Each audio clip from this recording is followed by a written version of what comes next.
आज के सेशन में आपका स्वागत है और आज हम चर्चा करेंगे on clause number 8.4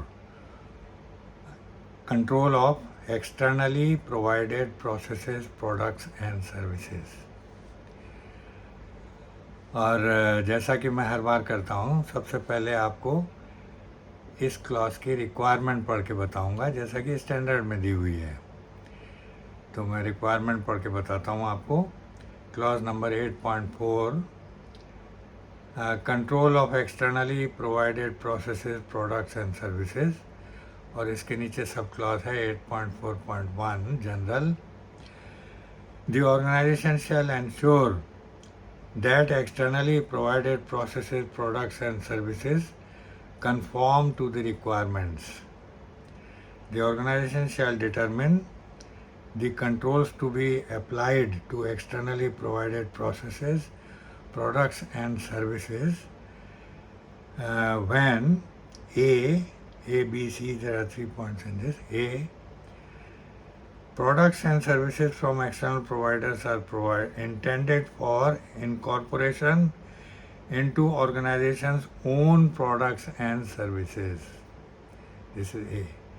B, products and services are provided directly to the customers by external providers on behalf of the organization.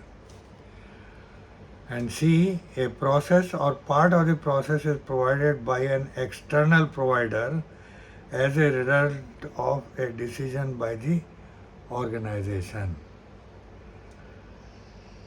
C मैंने पढ़ दिया आपको। A process or part of the process is provided by an external provider as a result of decision by the organisation.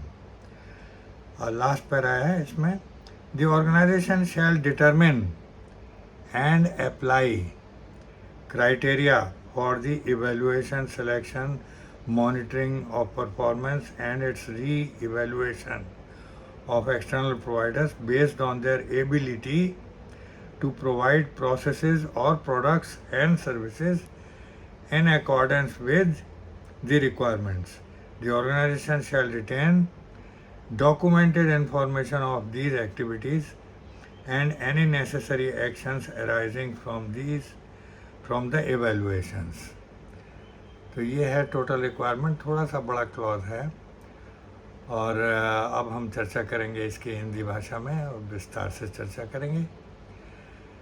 तो जैसा कि title बताता है, ये क्लॉज है externally provided products and services. देखिए, अपने संस्थान में, अपनी कंपनी में हर चीज़ प्रोवाइड करने की क्षमता हो, ऐसा ज़रूरी नहीं है। तो कुछ चीज़ें हमें बाहर से लेनी पड़ती हैं, कुछ सहायता हमें बाहर से लेनी पड़ती हैं।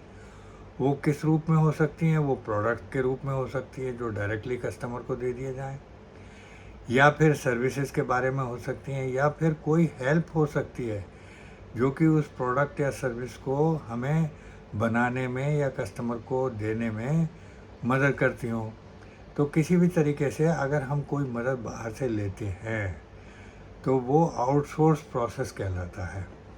तो आउटसोर्स प्रोसेस जो लोग हमको दे सकते हैं, उन वेंडर्स का एवेल्युएशन, उन लोगों का हमें एवेल्युएशन करना ज़रूरी है ताकि हम सही लोगों से वो सहायता ले सकें। तो संस्थान जो है वो डिसाइड करता है कि क्या कंट्रोल्स अप्लाई करने ज़रूरी हैं ताकि हम बाहर के लोगों से प्रोडक्ट्स और सर्विसेज ले सकें अपने कस्टमर्स के लिए। तो सबसे पहले तो ए है, products and services from external provided are intended for incorporation into organization's own products and services. कि ऐसी कुछ सहायता हो सकती है जो हमारे अपने प्रोडक्ट या सर्विस जो हम डिज़ाइन करके कस्टमर को दे रहे हैं उसमें हमें इनकॉर्पोरेट करनी हो। कोई ऐसा फीचर हो जो बाहर के लोग ही दे सकते हैं। वो किसी भी चीज़ का हो सकता है, वो कोई फाइनल पेंटिंग या फाइनल पैकेजिंग या कोई printing of brochures from outside, कोई भी सहायता हो सकती है।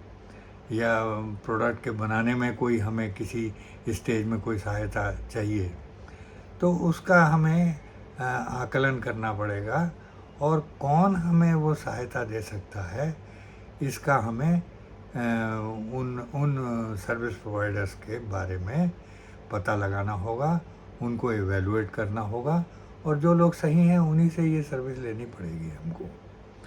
दूसरा है products and services are provided directly to the customers by the. ऐसा भी हो सकता है कि कुछ सर्विस या कुछ प्रोडक्ट का हिस्सा बाहर के संस्थान से हम डायरेक्टली बोलें कि भाई हमारे कस्टमर को ये भेज दीजिए या ये सप्लाई कर दीजिए, तो ऐसे भी मौके हो सकते हैं। तो उसके लिए भी हमको जो एक्सटर्नली प्रोवाइडेड जो एक्सटर्नल प्रोवाइडर है, जो सब कॉन्ट्रैक्टर है, जो कि हमको ये सर्विस देगा, मतलब वो प्रोडक्ट या सर्विस हमारे कस्टमर को डायरेक्टली प्रोवाइड करेगा, उसका भी हमें एवेलुएशन करना है और देखना है कि वो इस काबिल है कि नहीं है। तो ये हुआ बी। सी है a process or part of the process is provided by external provider as a result of a decision by the organization. कि भाई कोई पूरा प्रोसेस जो हमारा प्रोडक्ट या सर्विस को बनाने का है और कस्टमर को सप्लाई करने का है, उसमें कोई एक ऐसी स्टेज है जहाँ पे कि हमारे पास पूरी सुविधा नहीं है, तो हम वो मदद बाहर से लेना चाहते हैं। तो एक्सटर्नली जो प्रोवाइड कर सकते हैं लोग हमको, वो ऐसे सर्विस प्रोवाइडर को हमको पता लगाना पड़ेगा कि कौन सूटेबल हैं, कौन इस तरीके की मदद हमको दे सकते हैं, और तब हमें उस तरीके की मदद जो है कोई भी प्रोसेस हो या पार्ट ऑफ द प्रोसेस हो जो कि एक्सटर्नल प्रोवाइडर हमें दे सकता है हमारे कहने की वजह से। हम ये चाहें कि वो प्रोवाइड करे इस तरीके की मदद, तो वो प्रोवाइड करेगा और फाइनली प्रोडक्ट जो है वो हमारे कस्टमर के पास जाएगा। तो कस्टमर का तो ये है ध्येय हमारा कि कस्टमर संतुष्ट होना चाहिए हर तरीके से। तो इसलिए कोई भी चीज़, कोई भी सुविधा अगर हम बाहर से लेते हैं उस प्रोडक्ट को देने के लिए, तो वो उसके बारे में उस प्रोडक्ट या सर्विस के जो सर्विस प्रोवाइडर हैं उनका हमें आकलन करना बहुत ज़रूरी है, सिलेक्शन करना बहुत ज़रूरी है, ताकि हम सही एजेंसी को पकड़ पाएँ, ताकि वो जो जैसा कि हम प्रोडक्ट चाहते हैं वो फाइनली उसी तरीके का निकल के आए या उसी तरीके का प्रोडक्ट हो, चाहे वो डायरेक्टली सप्लाइड हो सब कॉन्ट्रैक्टर की तरफ से, या सब कॉन्ट्रैक्टर कोई बीच का कोई प्रोसेस है उसमें हमारी मदद करे, या कोई पार्ट हमारी तरफ से सप्लाई कर दे, कोई सर्विस हमारी तरफ से सप्लाई कर दे। मगर जो भी मदद हम सब कॉन्ट्रैक्टर से चाहते हैं, हमें सब कॉन्ट्रैक्टर का आकलन करना पड़ेगा कि वो सूटेबल है कि नहीं है, कैपेबल है कि नहीं है, उसके अंदर योग्यता है पूरी कि नहीं कि उस चीज़ को वो सप्लाई कर सके। अगर वो उसमें योग्यता है तो हम उसको अप्रूव्ड सर्विस प्रोवाइडर लिस्ट में रखेंगे और उसके जो उसको क्या क्या चीज़ों का पालन करना है उसकी एक लिस्ट बना करके उसको देंगे, ताकि उन चीज़ों को वो फॉलो कर सके और हमारे कस्टमर को जो भी सर्विस या प्रोडक्ट या जो भी कुछ चाहिए जिसको कि हम बोलेंगे कि भाई आप प्रोवाइड करिए, तो वो प्रोवाइड कर सके। अब आइए लास्ट पैरा पे, organization shall determine and apply criteria for evaluation.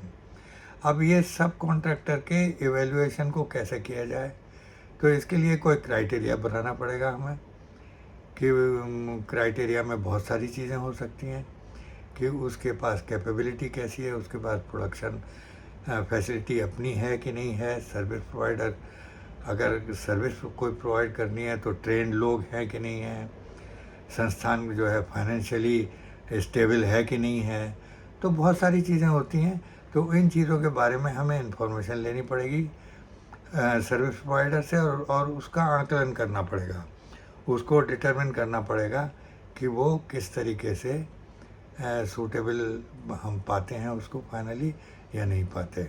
अगर वो सूटेबल है तो उसको अप्रूव्ड सब वेंडर लिस्ट में डाल देंगे और उसके ऊपर ऑर्डर लगा सकते हैं। तो इसका हमें एवेलुएशन करना पड़ेगा, सिलेक्शन करना पड़ेगा और इनकी परफॉर्मेंस मॉनिटरिंग भी हमें करनी पड़ेगी टाइम टू टाइम।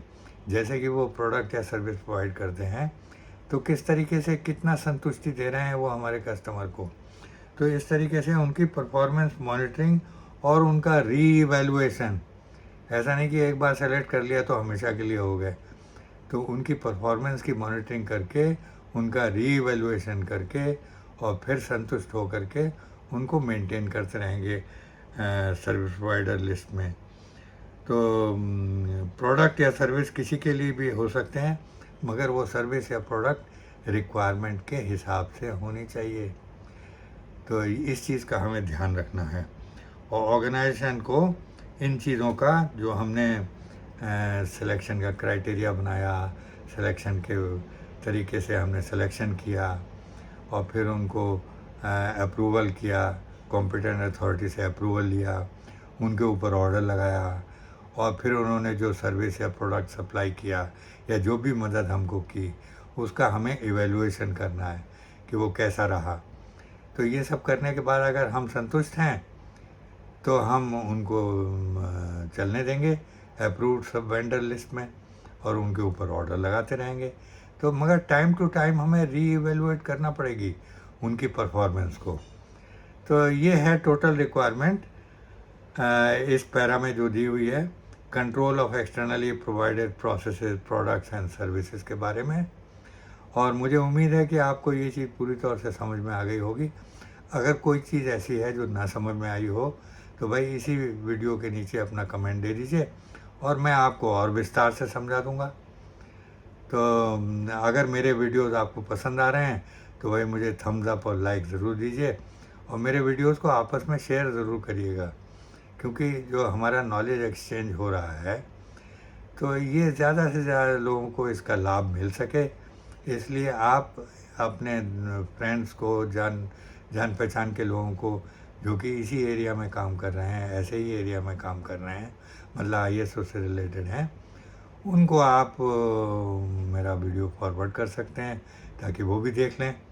और मेरे चैनल को सब्सक्राइब ज़रूर कर दीजिए और बेल आइकन को भी दबा दीजिए ताकि जैसे ही मैं वीडियो लोड करूं तो वीडियो लोड होने की खबर आप तक तुरंत पहुंच जाए। कई बार देरी भी हो जाती है, मगर मेरी कोशिश ये होती है कि 10-11 के बीच में वीडियो लोड हो जाए और आपको समय से वीडियो मिल जाए। तो बहुत बहुत धन्यवाद मेरे वीडियोस देखने के लिए।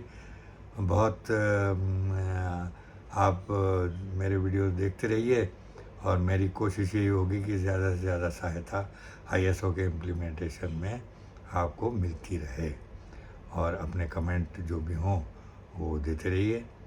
थैंक यू वेरी मच, बहुत बहुत शुक्रिया मेरे वीडियो देखने के लिए। नमस्ते।